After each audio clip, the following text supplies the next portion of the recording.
Previously on Alan Wake, Alice has been kidnapped. Alan, please help me. Alice? You'll do exactly what I say if you ever want to see your wife again. I can't tell anyone except my agent Barry. Damn it, Barry, they'll kill her! You're my best friend, and I'm worried that you're not right in the head. The ransom is a manuscript I supposedly wrote that's coming true before my eyes. It happened just the way it was on that page. So dark. I have found only a few scattered pages. I want the entire manuscript. The deadline is in 2 days. I found Mr. Wake's pages.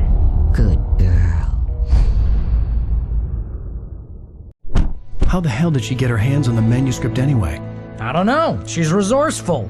I told you were too hard on her. Listen, I found out all sorts of interesting stuff while I was digging around. Yeah. Mr. Wake, it's Sheriff Breaker. We have an FBI agent here, Agent Nightingale. FBI? He's anxious to see you. You'd better come to the station. Okay, I'll be right over, Sheriff. Let's make this quick, huh? Help you folks? Name's Randolph. I'm the manager. We're looking for Rose. Works as a waitress down at the diner. Rose, sure. Nice girl. Who wants to know? I'm Alan Wake. The writer, huh? I heard on the radio you were visiting. Well, I'll show you her trailer. That Rose, she's a nice girl. Always pays her rent on time. As I was saying, Al, I found all sorts of weird stuff from the local newspaper's archives. This place is crazy! Disappearances, mysterious deaths, urban legends come true, and get this, most of this stuff takes place around Cauldron Lake. Well, you ain't wrong, mister. The Indians thought the lake was a doorway to the underworld. I'm the God-fearing type myself. I don't hold with that sort of thing. Yeah, okay. Anyway, there was an island there owned by a guy called Thomas Zane. Now, some of the articles I found about him make him out to be a famous writer, but I ran a bunch of searches, couldn't find a single thing he wrote. Zane was heavily into diving, so much so that the place came to be called Diver's Isle. But the volcano under the lake erupted in 1970, and Zane went down with the island.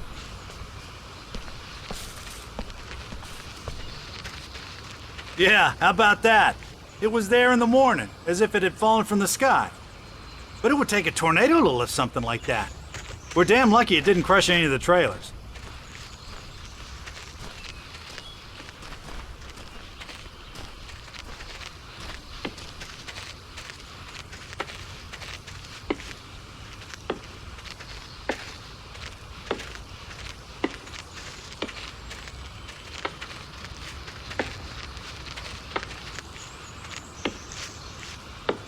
It gets better.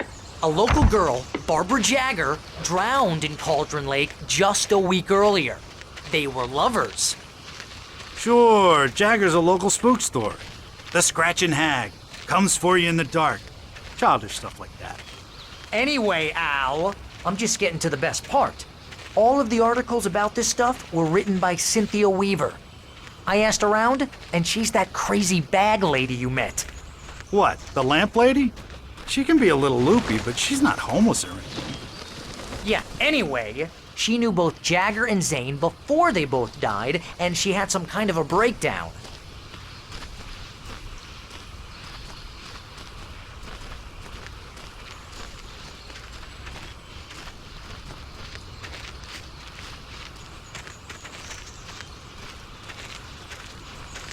Well, mister, this here's Rose's trailer.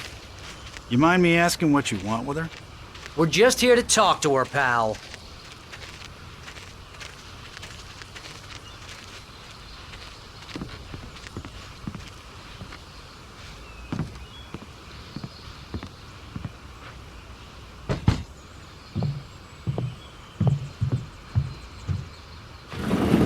Welcome to...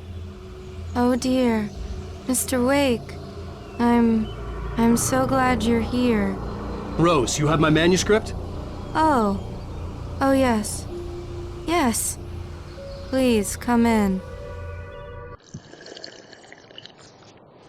Hey, this is really good. Rose, Yes, my manuscript. I really need it. I understand. I know what you need. A muse to inspire you. Oh, for Barry. She doesn't have anything. Yeah, hey, Al? Al, what's...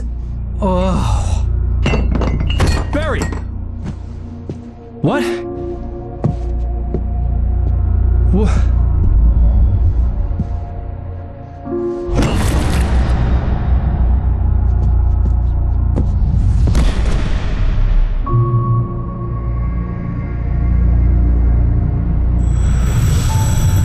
It's coming for you, hiding in my barber's skin. I'm too weak to stop it. You must turn the lights on. I promised I'd come visit you and your lovely wife. You must finish what you started. I insist. You must turn the lights on. Turn the light on. Back to work, boy.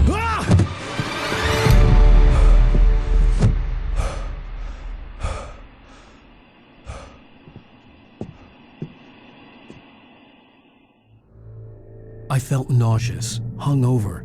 Only anger kept me going.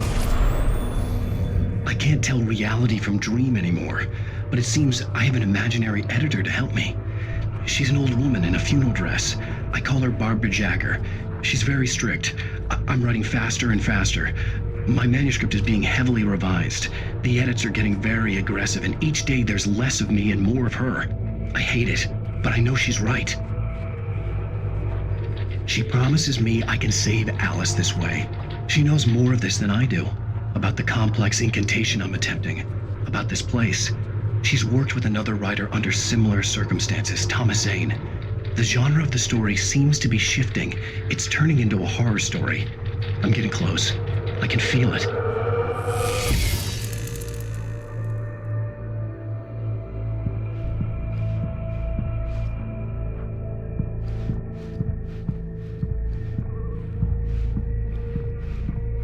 Rose took a day from me. I had less than 12 hours left to meet the kidnapper.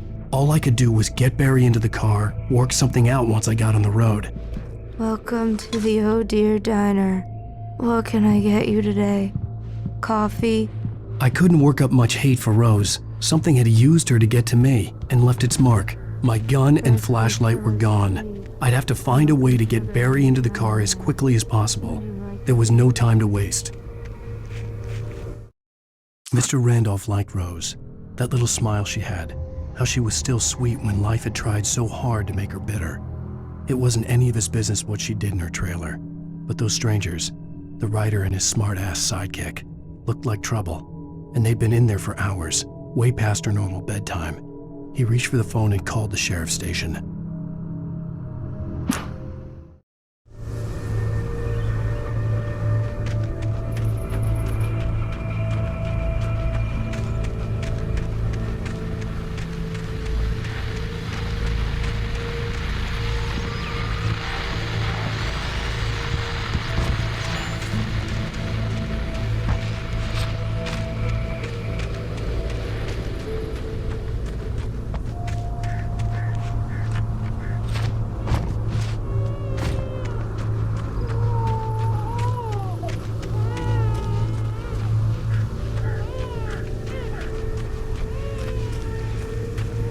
Oh, you're gonna get it now. God knows what you've done to that poor girl. This is Agent Nightingale, FBI! Get him up, Hemingway! You're under arrest! You move a muscle, I'll unload right in your goddamn face! Stay right where you are, Blaine!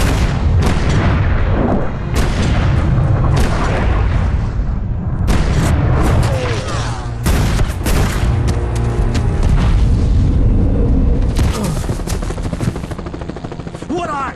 I'm standing right here, you goddamn maniac!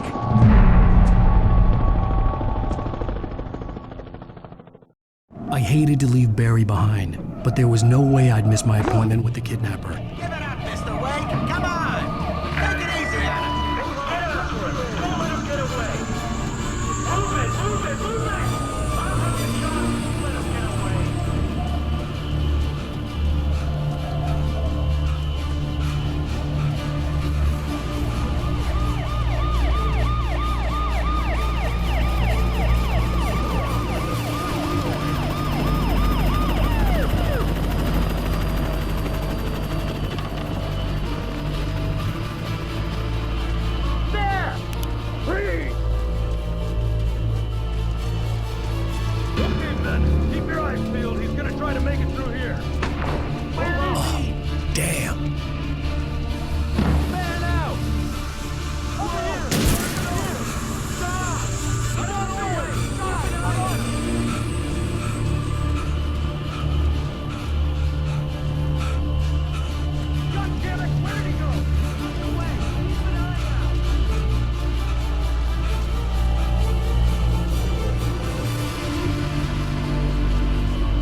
For decades, the darkness that wore Barbara Jagger's skin slept fitfully in the dark place that was its home and prison.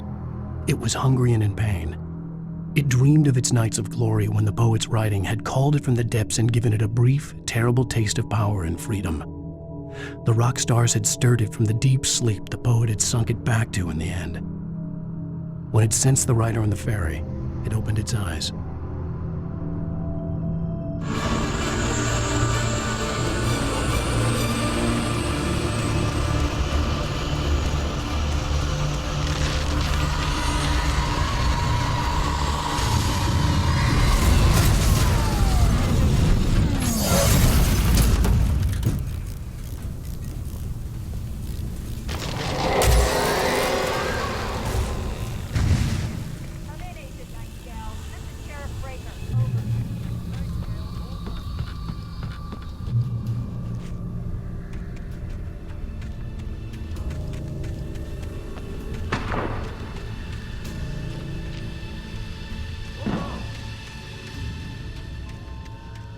Search the area.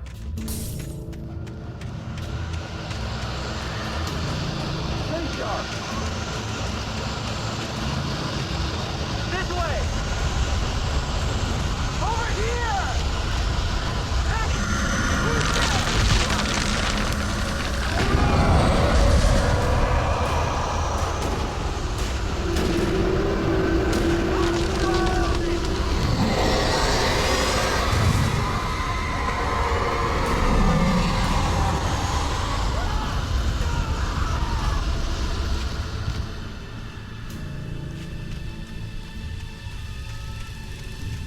This horror was everywhere I went, circling me. The cops didn't stand a chance. They were after a writer, not a monster.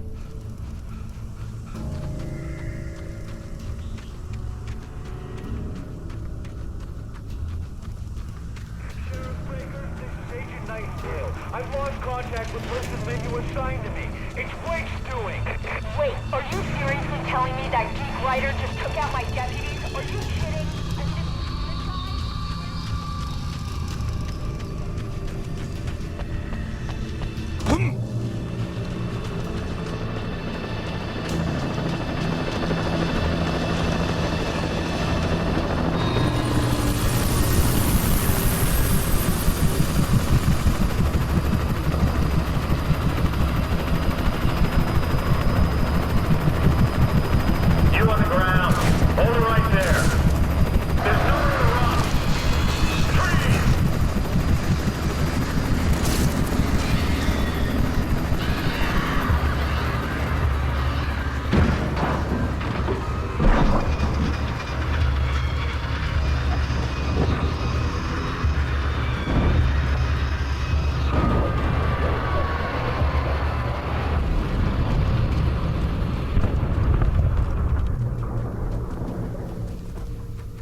This is James. Mulligan, Thornton, come in. Over.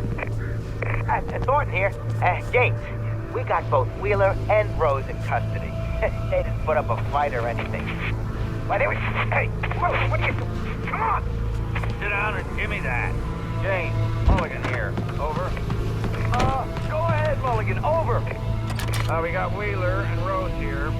Wheeler's drunk. I could see the lights of the radio station in the distance. Speaking of which, that Fed had a pretty distinctive whiff of Otis Scotch about him, you know what I mean. Over. I don't have anything on that, Deputy Mulligan. Over. Well, whatever. Anyway, Rose is just being plain weird here. You better get Doc in and take a look at both. Over. Gotcha. You better get them here quickly. The Fed's gonna want to interview Wheeler. Over. I imagined that the broadcast tower in the distance was part of the local radio station. Maine seemed like a decent guy. Perhaps he could give me directions to the coal mine.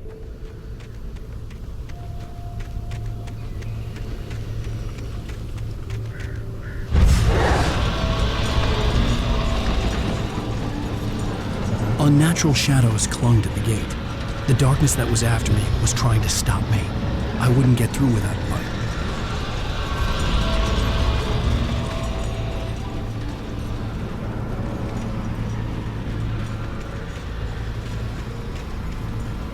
There was no power to the searchlight.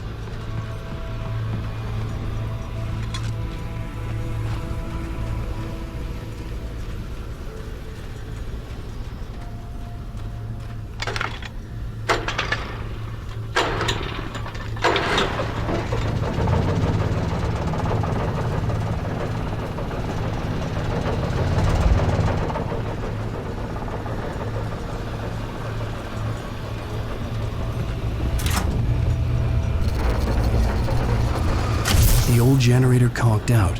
I'd have to see if I could fix it and try again.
It took me a moment to recognize the flashbang grenades.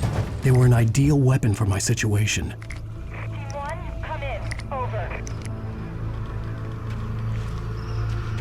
Team 1, this is Sheriff Breaker. Report. Over. Team 2, come in. I need a report. Over. Come on, guys. Talk to me. Come in, please. Over.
And here's another call. You're on KBF-FM with Pat Maine. It's Milt Peabody, Pat. What's on your mind, Milt? Well, I live near the trailer park, Pat, and there's a big ruckus going on over there. Well, that's just up the road from me, too. What's going on, do you know? I don't know, but there's a bunch of police cars there.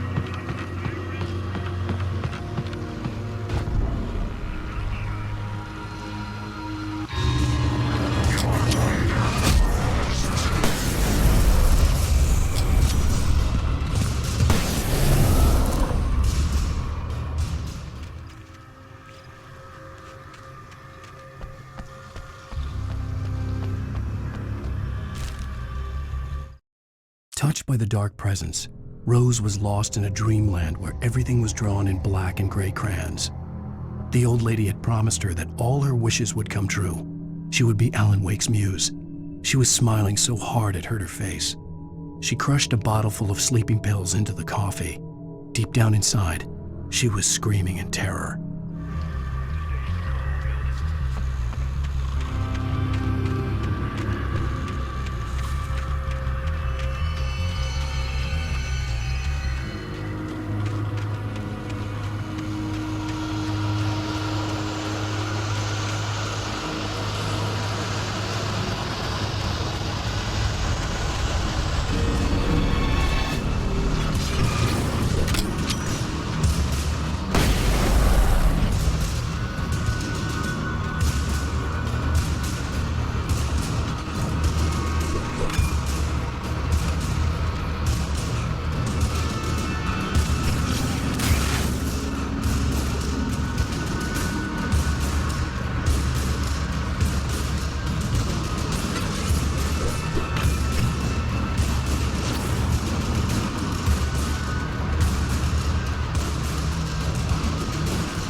I hoped Maine could lend me a car to get to the coal mine. Oh, why, hello, Lorna. What do you have for us?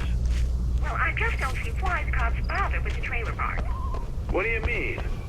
It's a trailer park.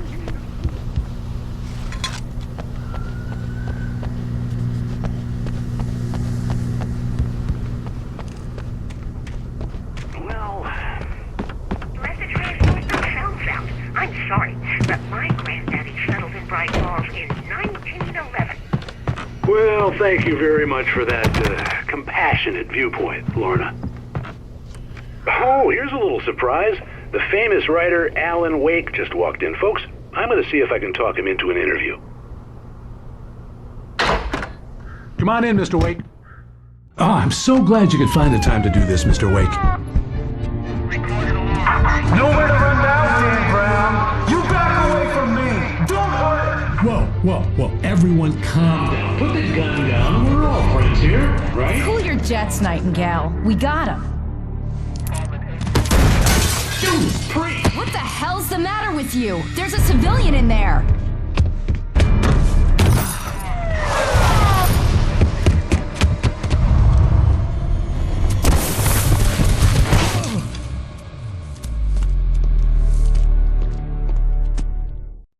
I'll get you yet, even if it kills me. You hear me? You hear me, H.P. Lovecraft? I had fallen off so many cliffs it was ridiculous. That's what you get for naming a book The Sudden Stop. It was probably good I hadn't had the chance to tell Maine where I was going. I'd have to lose the cops and find my own way to the mine. Nightingale stared through the broken studio window into the dark woods. He turned around, started to walk out, but Maine grabbed his arm. "Young man, you almost shot me. You don't shoot off rounds at people like that. What's the matter with you?" Nightingale shook his arm free, marched out. His cheeks burned with rage and humiliation.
Danny had stepped out, but what stumbled back in was something else. Something alien. A monster. Walter tried to kill it, first with his fists, then a chair. It wouldn't die. Instead, it kept coming, unaffected by the beating it had taken. After Walter managed to kick it down the cellar stairs, fear took over. He ran, got behind the wheel, gunned the engine. The booze wouldn't make him forget, but he knew he had to try.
There was no sensible reason for the power company work lights to be here.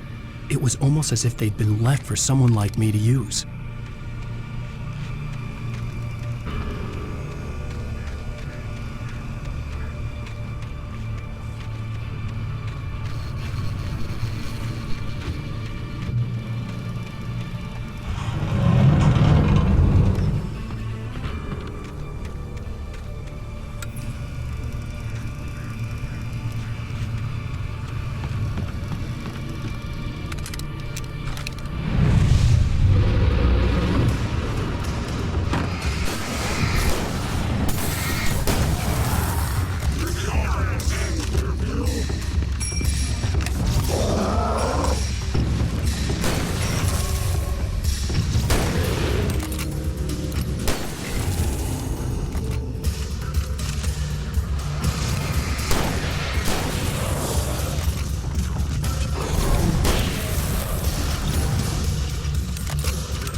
Sarah trusted her gut, and her gut said Agent Nightingale was an asshole.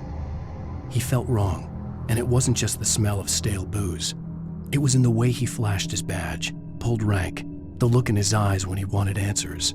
Where was Alan Wake? What was this about an accident? Where was his wife? And most importantly, why did she let Wake go? He wouldn't answer her questions. Federal business was all he'd say.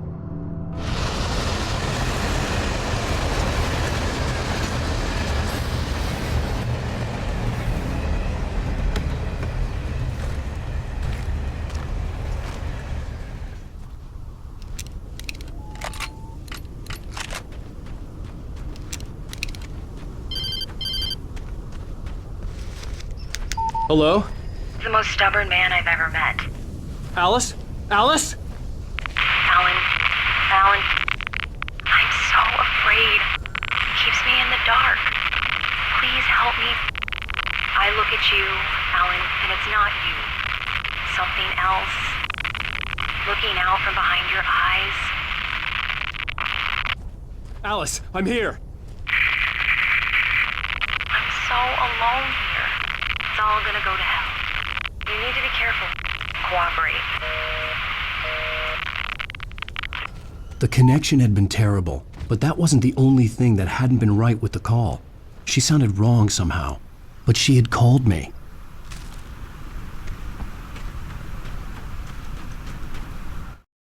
The pipe wrenched itself loose from the bridge's steel framework. Wrapped in darkness, it floated in midair, twitching. For a moment, I didn't understand what I was looking at. The heavy object lurched at me with impossible force. I threw myself out of the way, but just barely. When I turned my flashlight on it, it shook in a dark rage before it flew at me again.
I could see a railway bridge up ahead and a warehouse of some sort on the opposite shore. I hoped I could find a car from there.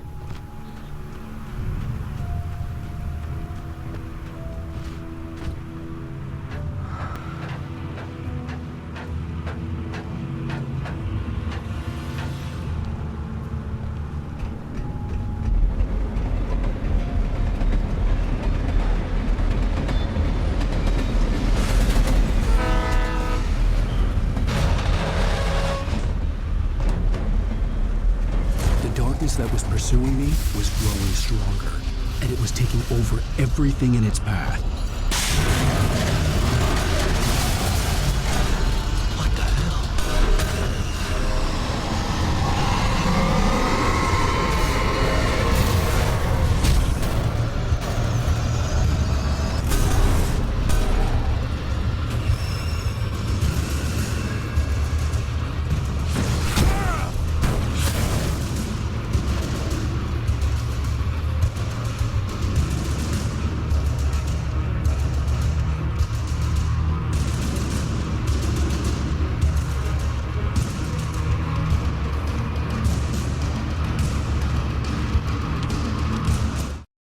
I slammed the door shut right in his smug face.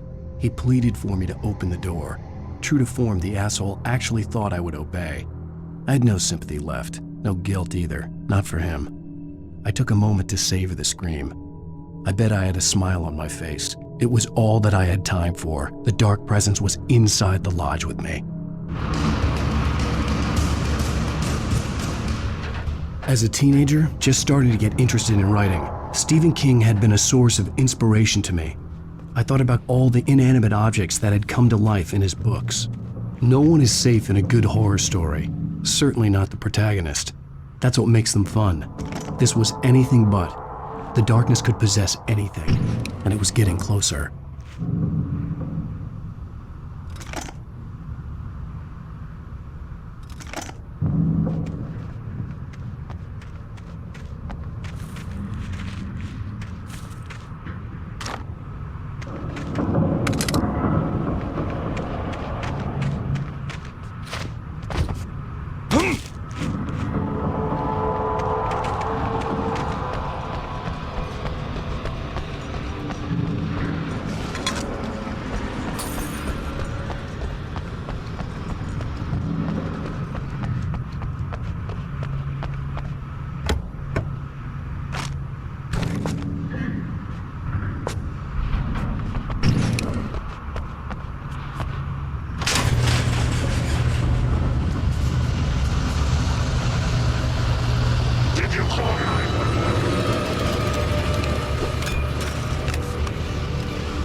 take the facts of our existence for granted, unaware that they are merely a thin veneer of desperate self-delusion covering a vast cosmos of madness and horror. All too often, the stars are right. In Night Springs. Tonight's episode, A Family Occasion. Journalist Alvin Derleth's trip to study the local customs of an insular community in Night Springs has been less than successful. Until tonight. Well, I'm glad you changed your minds about this. Ancient customs, local mythology. My editor loves this kind of stuff. Well, Mr. Derleth, we don't want to feel like we're on exhibition, but you have demonstrated the seriousness of your intent. Oh, I am serious. Really, just do your thing. I'll stay out of your way and observe. Actually, I thought you could assist us. I'm afraid we are a man short. It would provide you with an intimate perspective. Could I really? Of course, Mr. Derleth. Well, I guess that's the least What would I have to do? Oh, here. Let me show you with a kiss.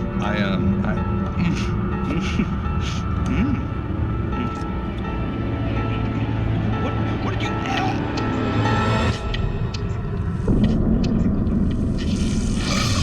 Oh, Mr. Derleth, you have well pleased Nixie Perka, the dweller in flesh. Your body shall host his 1,000 young, all shall be glory.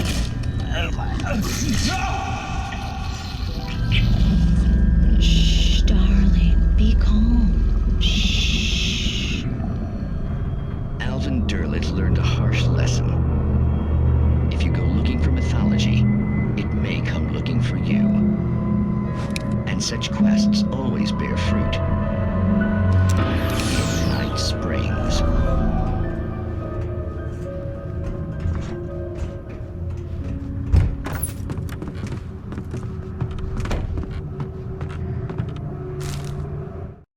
The darkness surged towards me, sucking everything loose from the ground into its depths, tugging at my clothes. I saw the flare the kidnapper had dropped and threw myself towards it just as I felt my feet leave the ground. The darkness embraced me with the force of a tornado. Somehow I managed to light the flare.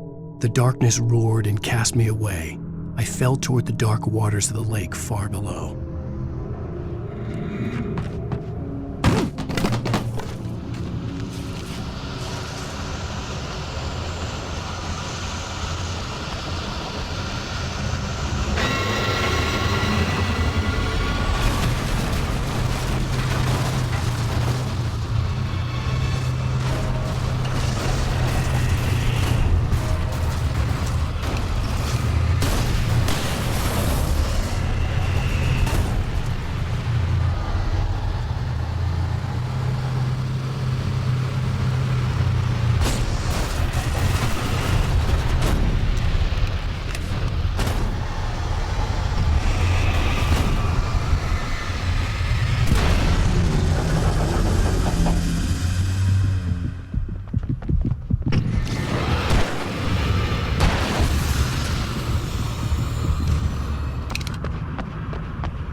Never been this glad to see the sunrise.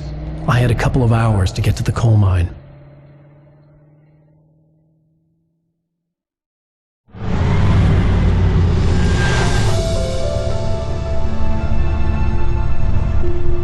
The coal mine wasn't far now.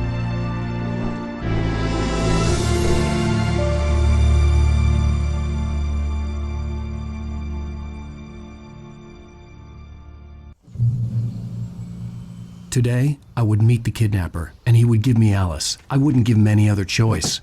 A drowning man will clutch at a straw.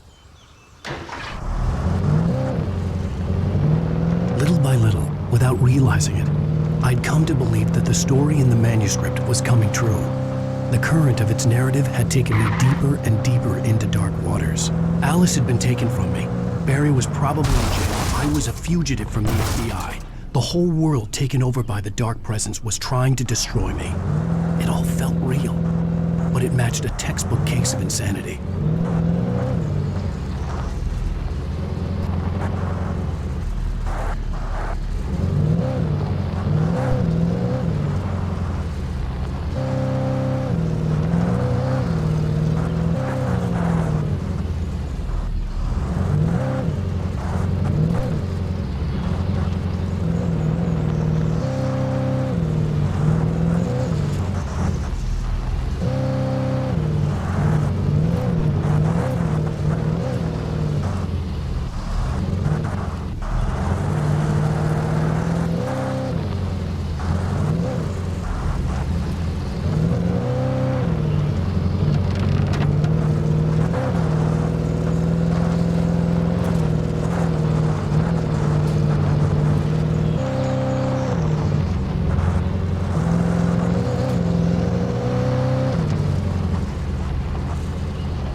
was early.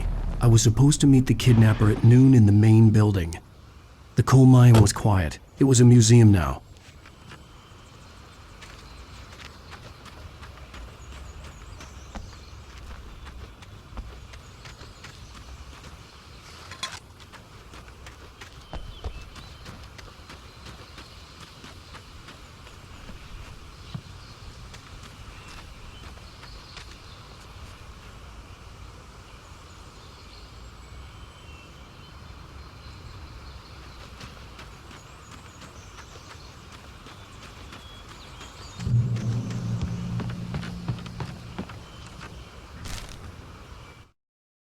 With Nightingale gone and the night wind blowing in through the broken studio window, Maine stared at Sarah. The sheriff looked away. Maine's voice shook with barely controlled anger. That boy's doing more drinking than thinking. I hope you know what you're doing, Sarah.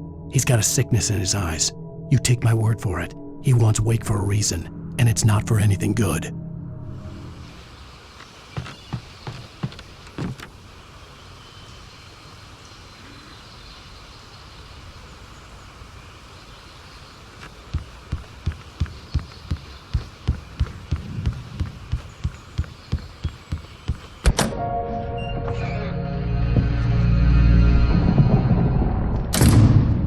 I didn't want to go outside. Cops had to be looking for me. The noon sun turned the place into a sauna. The day dragged on. Different scenarios ran through my mind, ways of how I'd torture the kidnapper to get Alice back, or the different horrible things he could have done to her. I imagined her dead. I had no way of knowing she was still alive. It was killing me. I was running on blind hope. It was all a waste of time. The bastard never showed up.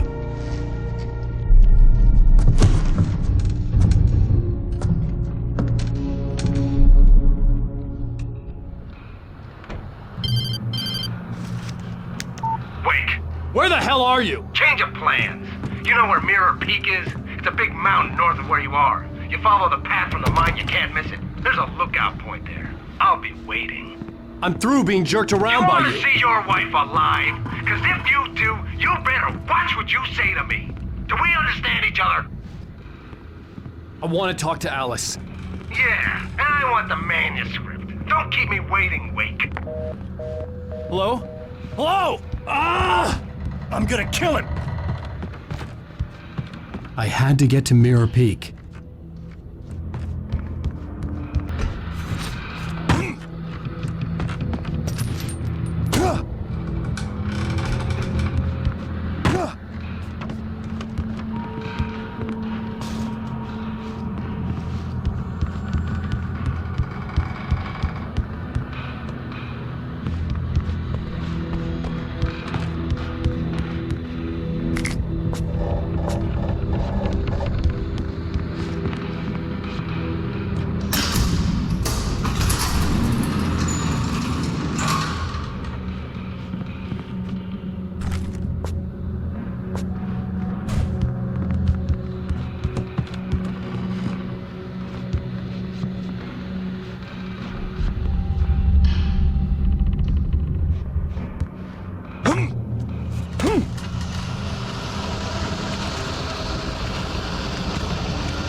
When Thomas Zane fell for Barbara Jagger, it happened fast.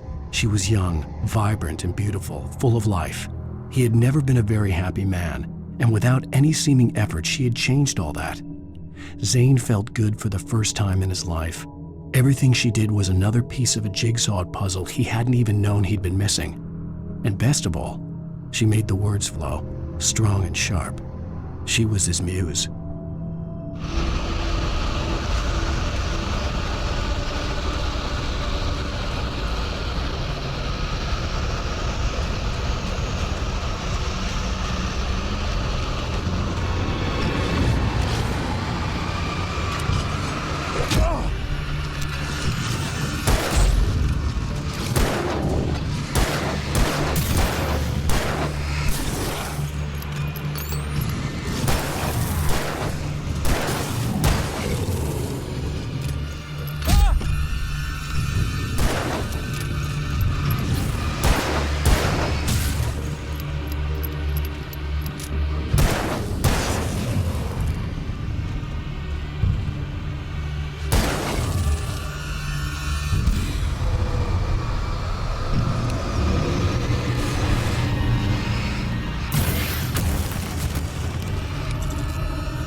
The only way to reach the hillside ahead was to go through the building. I had to find a way to avoid electrocution.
Some of the taken retained echoes of their former selves, but these were just the nerve twitches of a dead thing.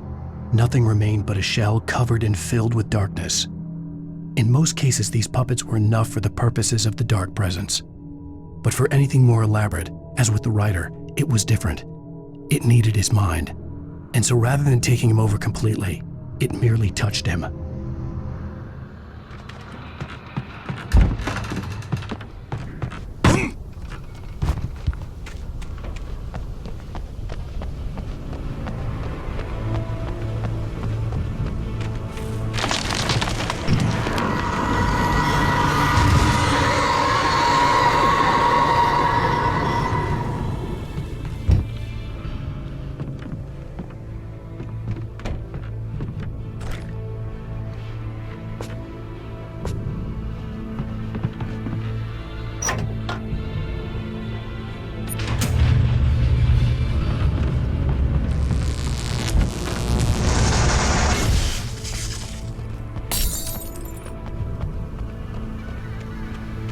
There was no way the flashbang grenades were standard power company equipment.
I stared through the bars of the jail cell. Barry stood behind me, swaying on his feet, looking as ill as I felt. Agent Nightingale stood on the other side of the bars with Sheriff Breaker. Nightingale had a stack of manuscript pages in his hand. He seemed unhinged as he gloated. "Well, I've got you now, Raymond Chandler. It's all here, all the evidence, including conspiracy to murder a federal agent."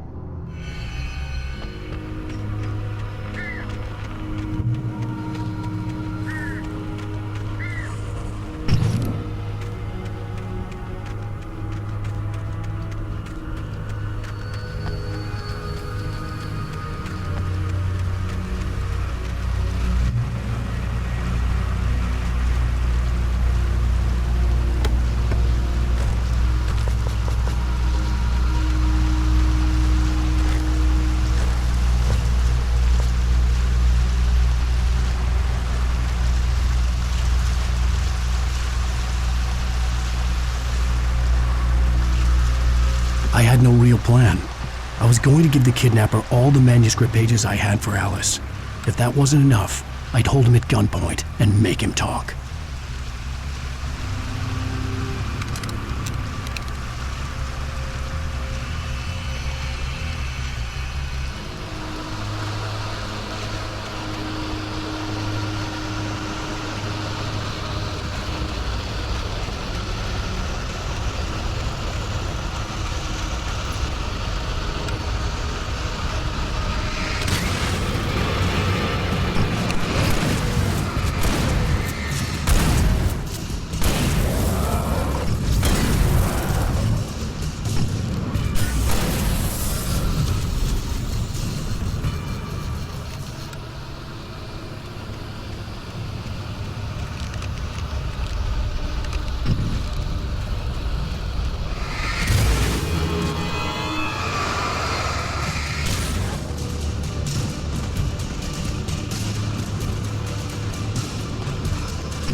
dark presence was moving ahead of me in the same direction I was going. A cold feeling settled itself in the pit of my stomach. Was it going for Alice?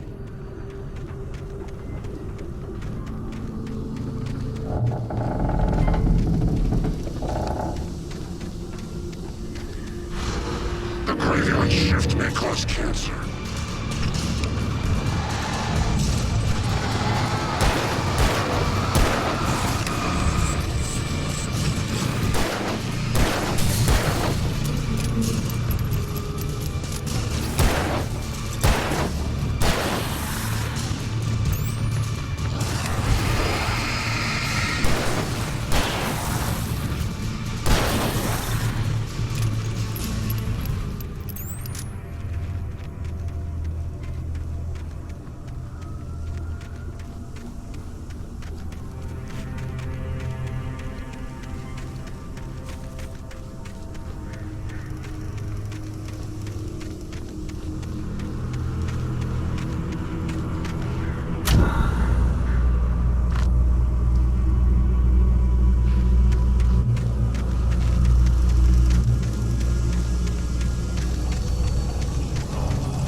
The place was dead, a ghost town. Had been for decades, maybe a century.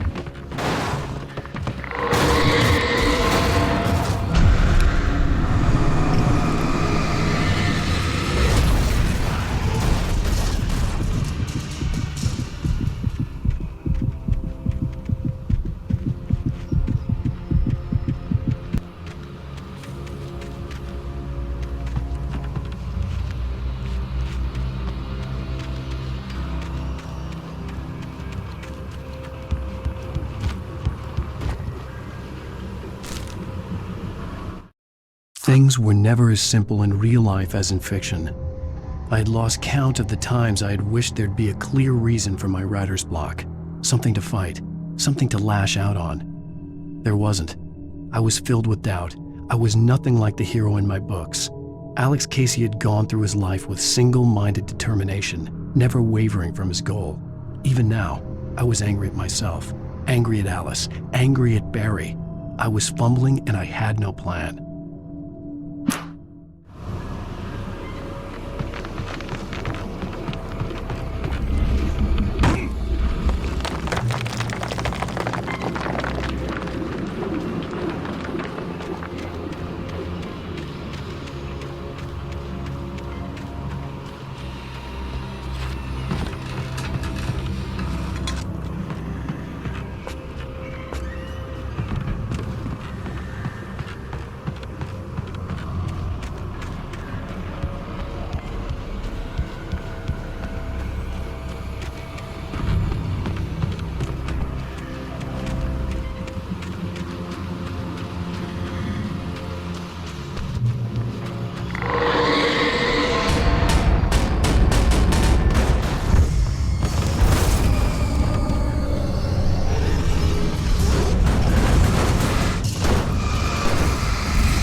I needed a key for the door.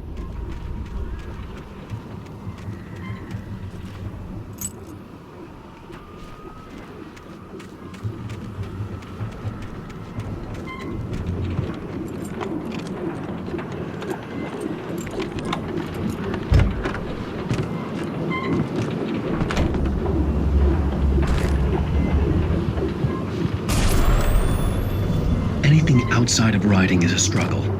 I feel ill. I managed to make my way downstairs. There's a shoebox filled with books and papers by Thomas Zane. It's very hard to focus, but I managed to read some of it. He's a poet, and a good one. He writes of muses and creators summoning fabulous things from a magic lake, using his powers to shape the world of a realm of gods and dreams and demons, dark things that wait for a chance to slip through, wearing the flesh of men as disguise. Zane writes about himself, his girlfriend being taken over by a dark presence, about growing scared of the lake. Zane believes it's a mirror to the gaping void of darkness above, where some Lovecraftian presence lurks. I crawl back upstairs. I'll borrow these things for my story. They ring true. They fit.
The kidnapper had sent me a text.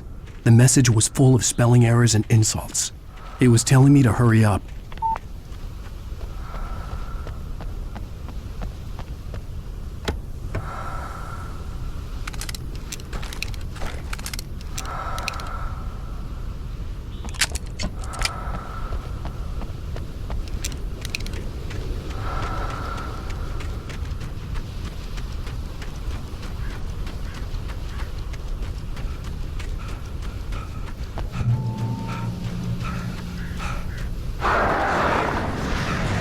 Birds.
Without warning, the headache stabbed at my brain.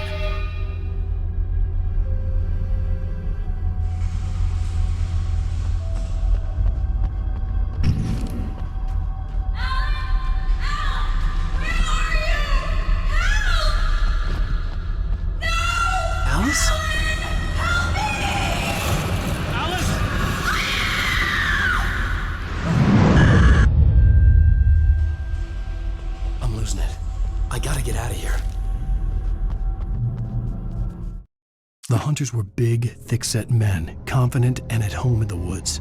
They were feeling good, running on beer, ghost stories, and camaraderie late into the night. It did them no good, as they were taken by the dark presence, sucked deep into a darkness far worse than any ghost story they ever told or heard.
Even behind the closed doors and curtains of his grimy room at the Majestic, the local motel, Nightingale could feel the locals' eyes on him, the unrelenting pressure of their judgment.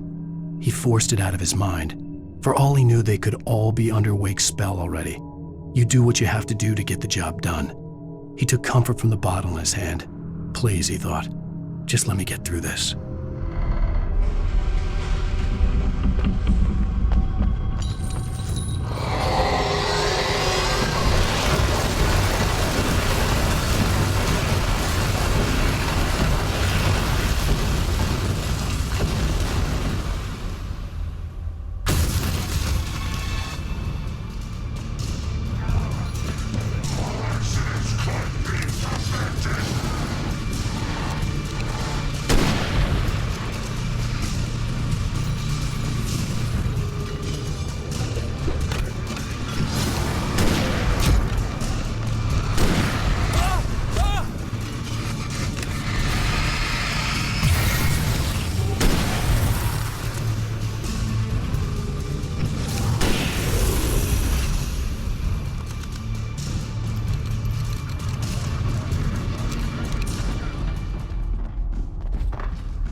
I'd have to make my way up this mine shaft in order to go on. Maybe the machinery could help me with that.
Lightning flashed behind the windows of Cauldron Lake Lodge.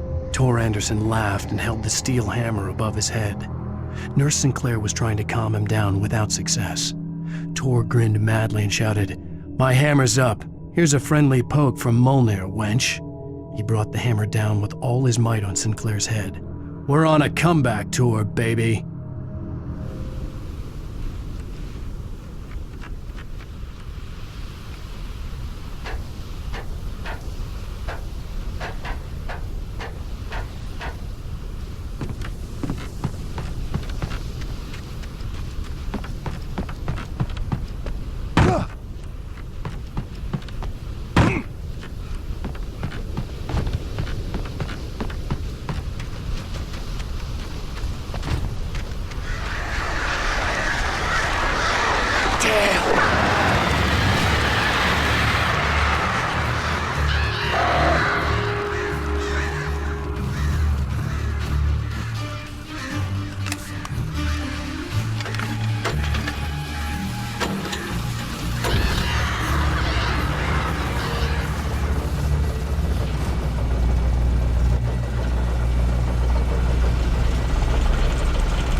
Maud had checked all of Stucky's rental cabins. There had been no sign of the Wakes. It was dark when he'd found their car parked at the end of the road by Cauldron Lake. It made no sense. They must have taken a wrong turn, but there was no sign of them, and the car had been there for hours already. Frustrated, Mott stood on the rotten ruin of the footbridge that had once led to Diver's Isle before it sank beneath the waves years ago. The boss wouldn't be happy.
See Cauldron Lake. I thought I could make out the spot where the island and the cabin had been. There was a light near it. It had to be a boat.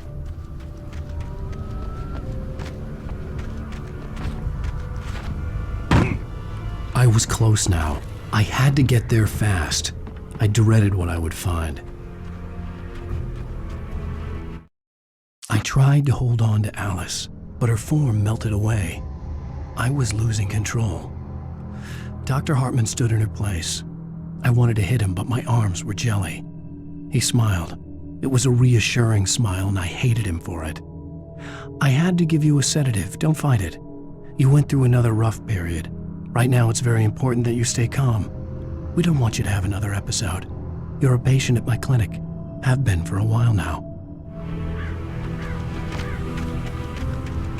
Wait! Are you? Wait! Hey, I'm here! I'm coming!